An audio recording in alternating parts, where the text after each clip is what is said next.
제가 가장 좋아하는 성경 구절이 하나 있습니다. 바로 요한복음 11장 35절입니다. 요한복음 11장 35절은 짧아요. 예수께서 눈물을 흘리시더라. 예수께서 눈물을 흘리시더라. 제가 이 말씀을 좋아하는 이유는 이 말씀이 제 삶의 전반을 통해서 흘렀기 때문입니다. 예수께서 눈물을 흘리시더라 이 말씀의 배경을 간략히 설명을 드리자면, 예수님이 사랑하시는 그 나사로가 있었어요. 그리고 그 나사로의 누이들인 마르다와 마리아가 있었습니다. 이 나사로와 이 가족이 얼마나 예수님을 잘 섬겼는지 몰라요. 특별히 그 나사로는 그의 별명이 예수님이 사랑하시는 자라는 별명을 가진 자였고, 그리고 예수님은 친히 나사로를 가리켜 나의 친구다 그러셨어요. 그렇게 누구보다 예수님을 따르고 예수님을 섬겼던 그 나사로 가정에 큰 어려움이 닥칩니다. 나사로가 어느 날 갑자기 죽을 병에 걸려요. 그래서 그 마르다와 마리아가 급히 예수님께 사람을 보냅니다. 주님이 사랑하시는 자가 나사로가 병들어 죽게 되었습니다. 와서 고쳐주옵소서 부탁을 해요. 그런데 예수님이 그 부탁을 거절하십니다. 거절하세요. 가지 않으세요. 결국 나사로가 죽습니다. 장례식이 한창일 때 그제 뒤늦게서야 예수님이 그 동네에 찾아오세요. 그래서 울고 있던 마르다와 마리아에게 그 소식이 들립니다. 예수님이 왔다는 소식을 듣자마자 그 마르다가 뛰어가요. 즉시 달려나가서 예수님을 맞이합니다. 그런데 마리아는 집에 있어요. 마리아는 뛰어나가지 않습니다. 마리아는 예수님이 오신 걸 알지만 맞이하러 나가지 않아요. 왜냐하면 예수님한테 서운한 거예요. 예수님한테 삐진 겁니다. 그 마음의 상심. 내가 그렇게 예수님을 잘 섬겼는데, 사랑했는데, 그렇게 수많은 사람들을 고쳐주시고 그렇게 수많은 그 기적들을 일으키신 예수님이 왜 그렇게 주님을 사랑한 우리 가족을 외면하셨지? 라는 그 좌절과 절망이 있었던 거예요. 마르다가 예수님을 맞이하러 나가서 예수님한테 정중하게 이렇게 이야기합니다. 주께서 여기 계셨더라면 내 오라비가 죽지 아니하였겠나이다. 마르다는 굉장히 의연하게 이야기해요. 굉장히 예를 갖춰서, 격식을 갖춰서 예수님한테 이야기합니다. 아마도 마르다는 이것이 그 믿음이라고 생각했던 것 같아요. 나의 무너진 마음을 드러내지 않고, 나의 절망한 마음을 나타내지 않고, 그냥 내 마음, 내 연약함을 꽁꽁 숨기고 예수님에게 의연한 모습을 보여드리는 게 믿음이라고 생각했던 것 같아요. 예수님은 마르다에게 내 오라비가 다시 살아나리라 말씀하시고 동생 마리아를 데려오라 하십니다. 그래서 마르다가 집에 가서 마리아에게 주께서 너를 찾으신다 말을 하니까 그제야 마리아가 예수님께 나와요. 예수님 만나러 달려갑니다. 예수님을 보자마자 마리아가 예수님의 발치에 엎드려져요. 그리고 통곡하면서 이렇게 이야기합니다. 주께서 여기 계셨더라면 내 오라비가 죽지 아니하였겠나이다. 이거 어디서 많이 들어본 말이죠. 마르다하고 똑같은 말을 한 거예요. 토시 하나 틀리지 않고 똑같은 말을 한 겁니다. 말은 같은데 태도가 달라요. 태도가 180도 다릅니다. 마르다는 의연하게 이야기했어요. 서서 이야기했어요. 차분하게 이야기했어요. 그런데 마리아는 주님 발치에 엎드려져서 펑펑 울면서 통곡하면서 주께서 여기 계셨더라면 내 오라비가 죽지 아니하였겠나이다 하면서 엉엉 울면서 이야기하는 겁니다. 아마도 곁에서 지켜보던 그 마르다가 굉장히 초조했을 것 같아요. 왜냐하면 저러면 안 되는데, 예수님 앞에서 저렇게 무너진 모습 보여주면 안 되는데, 저거 믿음 있는 모습 아닌데. 그런데 그 우는 마리아를 보신 예수님이 심령의 통분이 여기시고 불쌍히 여기십니다. 그리고 요한복음 11장 35절 예수께서 눈물을 흘리시더라. 함께 울어주세요. 눈물 흘리는 마리아와 함께 울어주십니다. 예수님은 우는 마리아를 책망하지 않으셨어요. 혼내지 않으셨어요. 너 왜 우냐? 너 왜 무너지냐? 너 왜 좌절하냐? 너 왜 절망하냐? 너 왜 약한 모습 보여주냐? 이런 말씀 1도 안 하십니다. 오히려 우는 마리아와 함께 울어주셨어요. 울어주셨습니다. 우리가 신앙생활하다 보면 우리의 그 마음이 완전 무너질 때가 있어요. 무너질 때가 있습니다. 그런데 우리가 사람에게 꺼내놓지 못하죠. 사람에게 꺼내놓지 못하는 거는 괜찮아요. 좋아요. 그럴 수 있죠. 그런데 문제는 하나님한테도 꺼내놓지 못한다는 거예요. 하나님 다 아시거든요. 하나님 우리 마음 다 아시잖아요. 내가 아무리 꽁꽁 숨겨도 하나님 내 마음 다 보시거든요. 그런데 우리는 하나님 앞에 내 마음을 꽁꽁 숨겨요. 아무렇지 않은 척해요. 나는 믿음 있는 척해요. 근데 마음이 점점 골마가고 병들어가는 겁니다. 그런데 우리가 주님 앞에 우리의 마음을 다 쏟아낼 때, 그것이 비록 연약한 모습이라고 할지라도 다 쏟아낼 때 주님은 우리를 책망하지 않으시고 우리와 함께 눈물을 흘려주십니다. 우리와 함께 울어주세요. 우리와 함께 공감해 주십니다. 저는 그 예수님을 참 많이 만났어요. 나와 함께 우시는 예수님을 정말 많이 만났습니다. 제가 그 청년 때 한 유명한 목사님의 간증을 들었어요.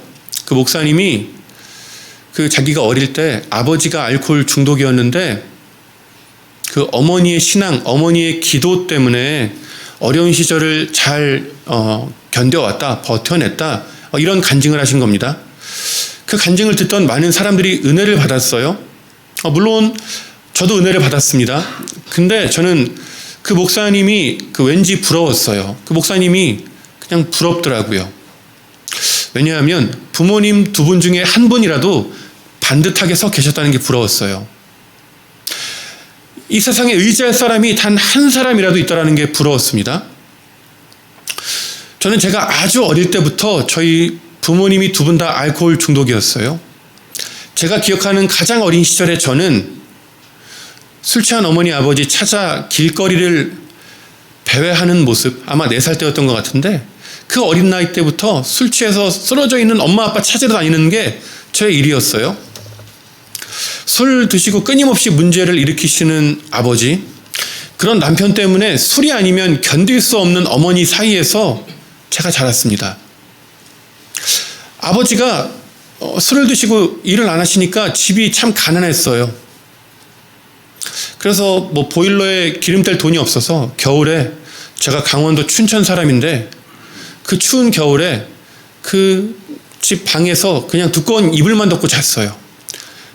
집 아닌데도 입김을 불면 입김이 나올 그 집에서 그렇게 자고, 그리고 먹을 게 없어서 밀가루 있으면 좀 수제비 해먹던가 쌀을 한 포대 얻어오시면 쌀이 한 5년 정도 되면 그 곰팡이가 쓸어서 초록색으로 변하거든요. 그럼 묵은 쌀 얻어다가 씻어서 먹고, 그렇게 참 힘든 시절을 보내면서 그 어릴 때는 울기도 많이 울었던 것 같은데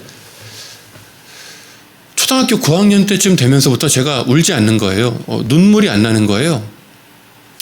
그래서 제가 제 스스로 생각하기에 내가 강해졌구나, 내가 강인해졌구나, 제가 그렇게 생각했는데 그게 아니었더라고요. 나중에 제가 어른이 돼서 알았는데 그 눈물이라는 것도 아무나 흘릴 수 있는 게 아니더라고요. 사람이라고 다 눈물을 흘리는 게 아니더라고요. 무언가 상황이 바뀔 일말의 여지가 있는 사람이 흘릴 수 있는 게 눈물이라는 걸 알았습니다. 아무리 울어도 소용이 없다는 걸 깨달으면 울지 않아요. 아무리 울어도 봐주는 사람이 없으면 울지 않습니다. 저는 그걸 너무 일찍 깨달은 거예요. 아무리 우당탕탕 소리가 나고 별의별 소리가 나도 제가 눈물이 나지 않더라고요. 마음이 아무렇지 않더라고요. 저는 아프기 싫어서 마음만 좀 마비시키려고 했는데 그 얼굴 표정이 마비가 될 줄 몰랐어요. 얼굴 표정이 마비가 되더라고요.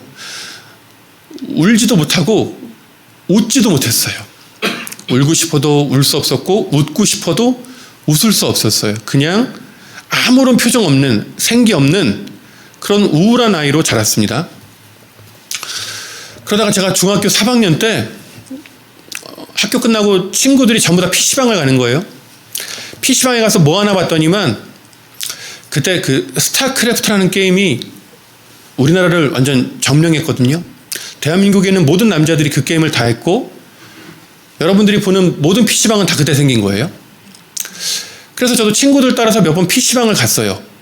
친구들은 이미 1년 이상 게임을 했거든요. 저는 근데 게임을 한 지 3달 만에 저희 학교에서 제일 잘하는 아이가 되었어요. 그러니까 완전히 아웃사이더였는데, 완전 왕따였는데 갑자기 제가 인싸가 된 겁니다. 사람들한테, 친구들한테 뭔가 얘가 뭐 하는 게 있네, 그런 시선을 받기 시작했어요. 그러다가 고등학교 1학년, 2학년 때, 거의 이때쯤 되었을 때 그 게임을 전 세계에서 수억 명이 했거든요. 수억 명이 했어요. 억 단위예요, 플레이어가. 근데 제가 그 온라인에 접속하면 그 레더 랭킹, 전 세계 랭킹이 떠요. 근데 그때 제 아이디가 거의 최상단에 있었어요. 그러니까 그때부터 서울에 있는 프로게임단에서 연락이 왔어요. 들어와라. 들어와서 게임해라. 근데 제가 당장 올라가고 싶었는데 저희 어머니가 저한테 간곡하게 부탁하셨어요. 고등학교만 졸업하고 네가 하고 싶은 거 해라. 제발 고등학교만 졸업해라. 그래서 제가 어머니 부탁을 거절할 수 없어서 버텼습니다. 고3이 됐어요. 이제 몇 달만 있으면 졸업이에요. 근데 그때 집에서도 학교에서도 버틸 수 없는 일들이 너무 휘몰아치니까 제가 중간에 그냥 학교를 나와버렸어요. 학교를 나와서 서울에 있는 프로게임단에 들어갔습니다. 학교는 자동으로 퇴학이 된 거예요. 서울에 있는 프로게임단에서 하루에 20시간씩 게임했습니다. 20시간. 그리고 저희 게임단에 숙소가 있었는데 들어가서 자지 않아요. 잠자는 시간이 아까워서 20시간 게임하고 컴퓨터 책상에 엎어져서 2시간 자고 2시간은 밥 먹고 조금 쉬고, 그렇게 6개월을 하루에 20시간씩 게임을 하니까 원래 사람들이 저를 알았는데 그렇게 6개월을 하니까 그 게임을 하는 사람들 사이에서 제 아이디를 모르는 사람이 없을 정도로 유명해졌어요. 제가 게임에 접속하기만 하면 수많은 사람들이 저한테 메시지를 보냅니다. 게임하는 거 구경 좀 시켜주세요. 게임 좀 가르쳐주세요. 저를 제자로 받아주세요. 스승님. 별의별 사람들이 다 있었어요. 그러니까 게임에서는 제가 왕이었던 거예요. 왕. 그때까지 살면서 누구에게 존중받지 못했거든요. 환대를 받지 못했어요. 근데 그 게임 온라인에서는 제가 왕이었던 겁니다. 그런데 게임을 계속 하면 할수록 이 마음 한구석이 공허한 거예요. 마음이 헛헛한 거예요. 수많은 사람들에게 인정받고 조금만 더 하면 정말 성공이 보이는 것 같은데, 뭔가 좀 두각을 나타낼 수 있을 것 같은데, 제가 게임을 더 깊이 하면 할수록 이 마음의 이 공허함, 갈급함을 견딜 수 없는 거예요. 그러다가 여느 때처럼 밤새 게임을 하다가 그 벽에 있는 시계를 봤는데 새벽 4시인 거예요. 근데 제가 그냥 저도 모르게 혼잣말로 새벽 예배할 시간이네? 그리고 제가 뭐에 홀린 듯 일어나가지고 걸어서 교회를 갔어요. 교회가 걸어서 1시간 거리에 있는데 교회를 갔습니다. 제가 중고등학교 때 교회를 다녔지만 저는 새벽 예배를 가는 사람이 아니에요. 새벽 예배를 다닐 정도로 믿음이 좋은 사람이 아닌데 그 밤새 게임을 하고 그 우연히 본 시계를 본 순간 그냥 무작정 교회를 찾아간 거예요. 그래서 6개월 만에 교회에 들어가서 맨 뒷자리 그 장의자에 앉는데 앉는 그 순간 누군가가 저를 꼭 끌어안아주는 것 같았어요. 누가 저를 안아주는 것 같은 거예요. 살면서 누가 저 안아준 적 없거든요. 따뜻함이라는 걸 경험해 본 적이 없거든요. 근데 인생 처음으로 그 새벽 예배에서 그 따뜻함이라는 걸 경험해 본 겁니다. 그래서 제가 그날로부터 교회의 모든 새벽 예배를 다 나갔어요. 그리고 수요 예배, 금요 예배, 주일 오전, 오후, 저녁 예배를 다 나갔어요. 이유는 하나였어요. 따뜻함이 좋았어요. 따뜻함. 그러다가 그 즈음에 그 청년부 동계 수련회를 한다라는 광고를 들었습니다. 제가 좀 따라갈까 말까 고민했어요. 왜냐하면 저는 고등학교 자퇴생이잖아요. 다 대학생이잖아요. 직장인이잖아요. 근데 내가 청년부 수련회 따라가도 되나? 그런 고민이 들더라고요. 그리고 저는 중고등학교 때 방학 때마다 수련회를 따라갔어요. 근데 한 번도 은혜를 받은 적이 없습니다. 남들 다 울면서 기도할 때 저는 한 번도 울면서 기도한 적이 없어요. 그 중고등학교 때 애들이 수련회 그 집회 끝나고 울면서 나 하나님 만났어 막 자랑하는데 저는 아무리 기도해도 눈물이 안 나는 거예요. 아무리 주님 만나고 싶어도 만날 수가 없었던 거예요. 수련회에 대한 별로 좋은 기억이 없었던 겁니다. 그런데 그 청년부 동계 수련회를 따라가고 싶었어요. 그래서 따라갔어요. 첫째 날부터 이 마음이 들썩들썩 거리더라고요. 이 명치 끝에서 뭐가 막 뭉클뭉클한 게 막 올라오는 거예요.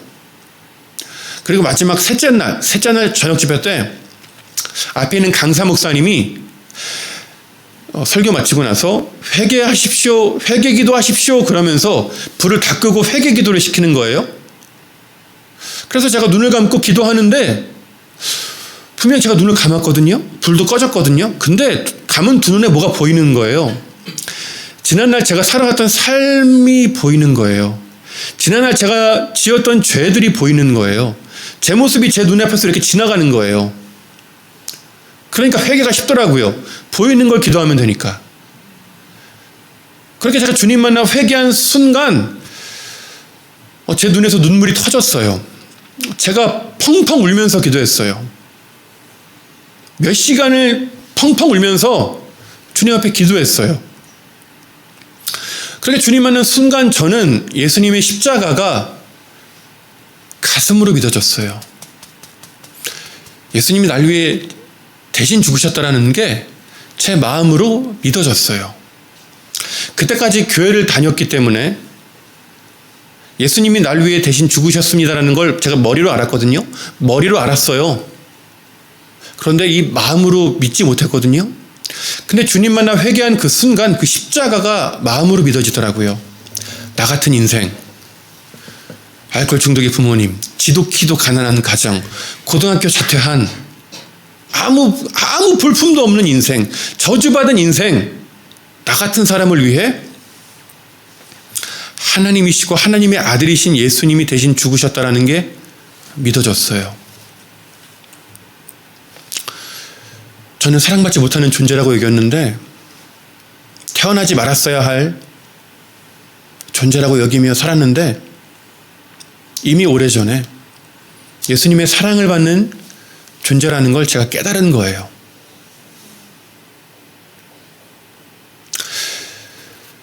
예수님의 십자가가 머리로 믿는 것이라면, 머리로 예수님의 십자가를 믿어 구원을 얻는 것이라면 여러분에게는 유리할 겁니다. 똑똑한 여러분에게는 유리할 거예요. 외우면 되니까, 암기하면 되니까. 하지만 믿음은 하나님의 선물입니다. 선물이에요. 선물이라는 건 공짜죠. 공짜로 받을 수 있어 선물이라 그럽니다. 하지만 그 선물은 누가 주기 전까지는 절대 받지 못해요. 누가 주기 전까지는 내가 아무리 가져오고 싶어서 가져올 수 없어서 선물입니다. 하나님이 우리 마음 가운데 복음을 심어주셔야 돼요. 우리 마음 가운데 그 복음의 은혜를, 그 구원의 은혜를 심어주셔야 해요. 그래야 우리가 구원받을 수 있습니다. 그래야 우리가 십자가를 믿으며 살아갈 수 있어요. 이것이 여러분에게는 불리할 수 있어도 배우지 못한 사람들, 심지어 장애가 있는 사람들, 발달 장애인들에게는 굉장히 축복의 은혜인 겁니다. 저는 매주 발달 장애인들과 함께 예배를 드렸고 그들에게 말씀을 전했습니다. 방학 되면 발달 장애인 청년들이 모인 수련회에 가서 말씀을 전해요. 몇 달 전에는 그 거룩한 빛 광성교회에서 그 발달장애인 청년들 수련회를 가서 복음을 전했습니다. 그 발달장애인 청년들이 제가 전한 복음을 여러분처럼 알아들을 수 있을까요? 여러분처럼 머리로 정확히 이해할 수 있을까요? 아니에요. 이해 못해요. 그런데 하나님이 그들의 마음에 복음을 심어주시더라고요. 그들이 예수님을 만나니까 그 입으로 주님을 시인하더라고요. 그날 그 집회 끝나고 나서 한 발달장애인 청년이 이렇게 와가지고 제 옆에 있는 이 담당 사역자한테 자랑하는 거예요. 저 오늘 되게 많이 울었어요. 저 오늘 많이 울었어요. 자랑하는 거예요. 왜 울었겠습니까? 회개한 거예요. 주님 만난 거예요. 때문에 여러분, 하나님의 긍휼을 구하십시오. 믿음을 달라고 구하세요. 머리에 있는 이 복음의 이 내용이 내 마음으로 힘겨워 달라고 기도하십시오. 그러면 여러분의 삶이 바뀌어요. 여러분의 마음이 바뀌어요. 제가 바뀌었거든요. 주님 만나 복음이 제 마음에 심겨주는 순간 제 삶이 바뀌었어요. 정확히는 제 마음이 바뀌었어요. 어머니 아버지 술 드시고 가난한 거 그대로였거든요. 하지만 제 마음이 바뀌니까 살더라고요. 그때까지는 세상이 어두워 보였어요. 우울해 보였어요. 세상이 그렇게 그냥 회색 잿빛처럼 보였습니다. 근데 예수님 만난 그 순간 온 세상이 총천연색으로 보였어요. 세상이 그렇게 밝고 환할 수가 없었어요. 모든 게 아름다워 보였어요. 길가에 핀 잡초도 아름다워서 그냥 길가에 서서 멍하니 바라보고 그럴 때도 많았습니다. 저에게 새로운 삶을 주신 예수님은 저를 목회자의 길로 부르셨어요. 저를 주의 종으로 부르셨습니다. 그래서 독학으로 검정고시를 보고 독학으로 수능 공부를 해서 신학대학교에 진학을 했어요. 그 신학교에서 진학하자마자 주님은 저에게 한 노숙인을 만나게 하시고 그 노숙인과의 만남을 통해 저들을 위해 살라라는 마음을 주셨습니다. 그리고 지극히 작은 자 하나에게 한 것이 곧 내게 한 것이니라, 이 말씀을 제 인생의 모토로 주셨어요. 그래서 청량역에 있는 노숙자들을 만나고 그들의 간식과 그리고 손잡고 기도해주고 앞에 있는 해장국집에 가서 같이 식사하고, 그리고 대학교에서 장애인 봉사 동아리 활동도 하고, 동아리와는 별개로 방학 때 그 장애인 캠프에 가서 봉사하고 소록도에 갔어요. 그리고 그때 정말 열심히 기도했습니다. 신학생 때 정말 열심히 기도했어요. 새벽에 기도하고 정오에 기도하고 자기 전에 기도하고, 또 기도 모임들이 중간중간 많아서 기도 모임에 다 들어갔습니다. 금요일마다 삼각산에 올라가서 밤부터 새벽까지 철야 기도를 했어요. 아침 해 뜨기 직전까지 밤새 기도했습니다. 그렇게 주의 일에 충성하고 헌신하고 했는데 제가 신학교 3학년 때 등록금을 내지 못해 퇴학을 당해요. 신학교 3학년 때 등록금을 내지 못해서 신학교에서 쫓겨납니다. 제가 등록금 달라고 얼마나 열심히 기도했을까요? 제가 등록금 달라고 얼마나 열심히 기도했을까요? 저 그때 학교에서 장학금으로 한 90만 원, 100만 원 받은 게 있었거든요. 그거 등록금 부족하다는 선배한테 줬어요. 왜냐하면 저는 채우신다는 확신이 있었거든요. 그런데 결국 저는 등록을 하지 못해서 퇴학을 당한 겁니다. 그리고 그 즈음에 저희 아버지가 문제를 또 하나 일으키셔서 저희가 살던 집을 정리하고 이사를 가요. 그래서 1톤 차에다가 짐 싣고 한참 가다가 여기다 하고 내리는데 웬 허름한 구옥이 있는 거예요. 허름한 구옥. 굉장히 작은 페인트칠 다 벗겨진 그 집을 딱 이렇게 선 겁니다. 제가 그 집을 보고 너무 속상해 산숨을 쉬는데 등 뒤에 있던 아버지가 거기가 아니라는 거예요. 거기가 아니라 2층이라는 거예요. 2층. 그래서 제가 아니 이런 집에 2층이 있어 하고 보니까 옆에 녹슨 철제 계단이 이렇게 나 있고 2층에 컨테이너 박스가 있는 거예요. 그 공사장 현장에 있는 그 컨테이너 박스. 거기 2층에 컨테이너 박스가 있는 거예요.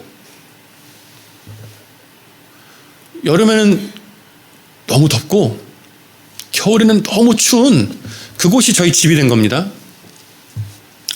그 컨테이너에서 하루 종일 어머니 아버지 술주정 받아주고 술 먹고 문제 일으키고 어디 길에 쓰러져 있는 어머니 아버지 쫓아다니면 하루가 금방금방 갔어요. 하루가 금방금방 갔어요. 저는 그때 한 가지 굳은 믿음이 하나 생겼어요. 굳은 확신이 하나 있었습니다. 하나님이 나 버리셨구나. 하나님이 나를 버리셨구나. 굳건한 믿음이 있었어요. 그런데 바보같이 밤만 되면 교회를 갔어요. 바보같이 밤만 되면 교회를 가는 거예요. 저를 버리신 줄 알거든요. 근데 밤만 되면 교회를 가는 거예요. 왜냐하면 의지할 데가 없더라고요. 의지할 데가 한 군데도 없더라고요. 의지할 사람이 한 명도 없더라고요. 내가 바보같이 또 교회를 가는 거예요. 그러다가 또 여느 때처럼 밤새 또 이렇게 하루 종일 전쟁을 치르다가 어머니 아버지 잠드신 한 자정쯤에 또 이제 집을 나와서 교회를 향해 걸어갔습니다. 근데 갑자기 하늘에서 폭우가 쏟아졌어요. 폭우가. 엄청난 장대비가 쏟아졌습니다. 제가 비를 맞으면서 걷다가 순간 제 마음에 있는 이 울분이 폭발했어요. 제 안에 있던 화가 폭발해서 제가 하늘을 바라보며 하나님한테 삿대질해 가면서 대들기 시작했어요. 따지기 시작했어요. 어떻게 나한테 이럴 수 있어요? 어떻게 나한테 이러실 수 있어요? 내가 그렇게 충성했는데, 내가 그렇게 헌신했는데 어떻게 나한테 이러실 수 있어요? 왜 나한테만 그러세요?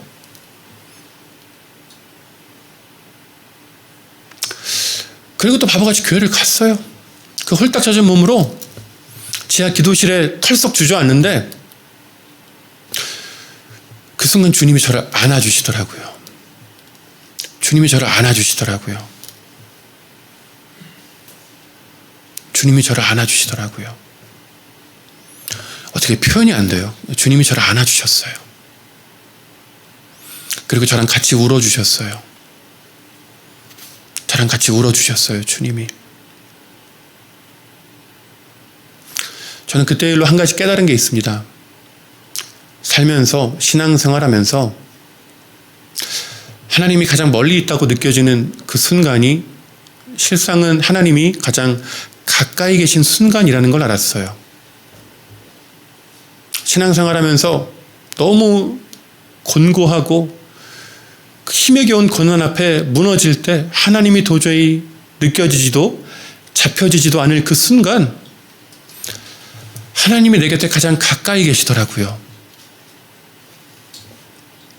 우리가 만약에 우리 아이를 데리고 길을 걷다가 내 아이가 저기 앞에서 갑자기 얘가 뭐 어디 돌불에 걸려 넘어져요. 쓰러져요. 부모가 어떻게 하겠습니까? 멀찍이 서서 손가락질 할까요? 아니에요. 즉시로 달려가서 안아줍니다. 즉시로 달려가서 안아줘요. 그 상처를 봐줍니다. 그 상처의 그 흙을 털어주고 치료해줘요. 우리 하나님 그런 하나님이시더라고요. 우리 하나님 그런 아버지시더라고요. 내가 쓰러질 때, 내가 넘어질 때 즉시로 달려와서 안아주시더라고요. 내가 주님 앞에 펑펑 울 때, 내 원망, 내 속에 있는 걸 다 끄집어낼 때 나를 책망하지 않으시고 그저 나를 꼭 안아주시고 나와 함께 울어주시더라고요. 나와 함께 눈물을 흘려주시더라고요.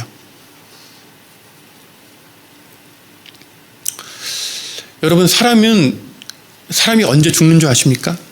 사람이 언제 삶을 포기하는 줄 아세요? 사람은 괴로워서 죽지 않아요. 사람은 괴로워서 괴롭다고 죽지 않아요. 아무리 힘든 일이 있어도 사람은 쉽게 안 죽어요. 아무리 힘들어도 사람은 안 죽어요. 그런데 사람이 언제 죽냐 하면 사람은 외로워서 죽어요. 외로우면 사람은 죽어요.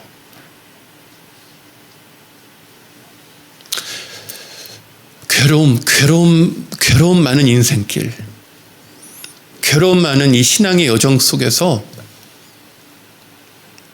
우리가 죽지 않을 수 있는 건 적어도 외롭지 않기 때문입니다. 적어도 외롭지 않기 때문이에요. 사람들 다 나를 떠나고 버려도 나를 절대 버리지 않으시는 그 주님이 함께 하시기에 내가 절망하고 울부짖을 때 나랑 같이 울어주시는 예수님 계시기 때문에 우리는 죽지 않아요. 절망할 수 있어요. 넘어질 수 있어요. 하지만 아주 넘어지지 않습니다. 아주 엎드려지지 않아요.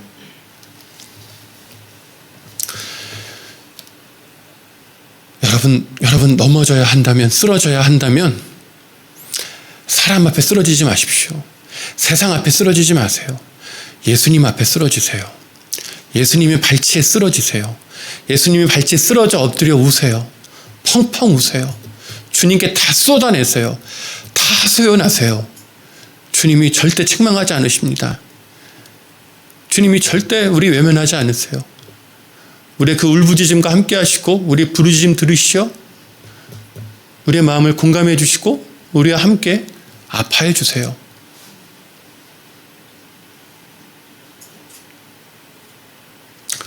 그날 이후로 제 삶에 참 여러 일들이 많았습니다. 다 말씀드릴 수 없지만 참 여러 일들이 많았어요.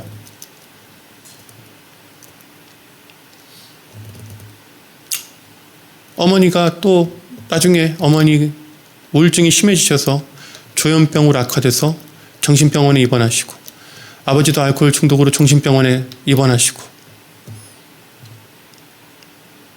그리고 저한테 하나밖에 없는 딸 지금 6살 된 딸아이가 3살 때 발달장애 진단을 받고 뇌전증 진단을 받아요.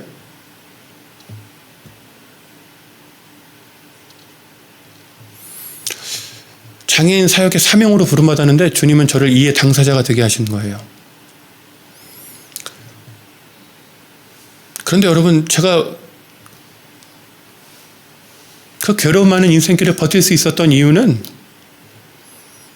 적어도 외롭지 않기 때문이었어요. 그리고 그 주님이 저를 돌봐주셨기 때문이에요. 그리고 그 주님의 사랑이 고난이 깊어질수록 그 십자가의 사랑이 제게 더욱더 선명하게 비춰왔기에 저는 삶을 부여잡을 수 있었습니다. 고난이 깊어지는 만큼 그 복음 안에 담긴 십자가의 사랑이 제 마음 더 깊이 내려갔어요. 예수님이 나를 위해 대신 죽으셨습니다라는 이 단순 명제가 제 삶을 통해 끊임없이 갱신되는 걸 경험했습니다. 끊임없이 깨달아지는 걸 경험했어요. 끊임없이 제 마음 더 깊이 내려가는 걸 제가 경험하고 또 경험했습니다. 그러니까 그 십자가 사랑, 나를 대신하여 죽으신 그 사랑이 너무 선명하니까, 그걸 도저히 부정할 수 없으니까, 그 사랑이 제 마음에 살아 숨쉬니까, 삶이 아무리 지옥 같아도 그 복음이 제 안에 생동하니까 제가 살더라고요. 제가 죽지 않더라고요. 함께 하시는 주님, 그 임마누엘의 주님 때문에 죽지 않고 지금까지 이 길을 걸어온 겁니다. 여기 앉아 계신 분들 중에 인생의 괴로움이 없는 사람은 단 한 사람도 없을 줄을 잘 압니다. 감당할 수 없는 고난, 그렇게 주님을 잘 섬겼는데, 나사로와 마르다와 마리아처럼 그렇게 예수님께 충성하고 봉사하고 헌신했는데 너무도 터무니없는 고난이 내 삶에 다가와 그 삶도 마음도 무너진 분들이 분명히 계실 줄 압니다. 여러분, 끝이 아니에요. 끝이 아니에요. 끝이 아닙니다. 왜 끝이 아니냐면 예수님 함께 하시거든요. 나 혼자면 끝났죠. 나 혼자면 끝났어요. 그런데 예수님 함께 하시니까 끝이 아니에요. 예수님 다 보고 계세요. 예수님 다 듣고 계세요. 여러분의 그 기도 다 듣고 계세요. 주님이 들으셨으니 알아서 해결해 주십니다. 주님이 들으셨으니 알아서 다 해결해 주세요. 부디 절망 중에, 고난 중에 예수님 앞에 엎드려 그분의 발차 앞에 펑펑 우심으로 내 마음 다 쏟아내심으로 나를 위로하시고 격려하시고 일으키시고 동행하시는 그 예수님과 함께 하시는 저와 우리 성도님들 되시길 예수님의 이름으로 축원합니다.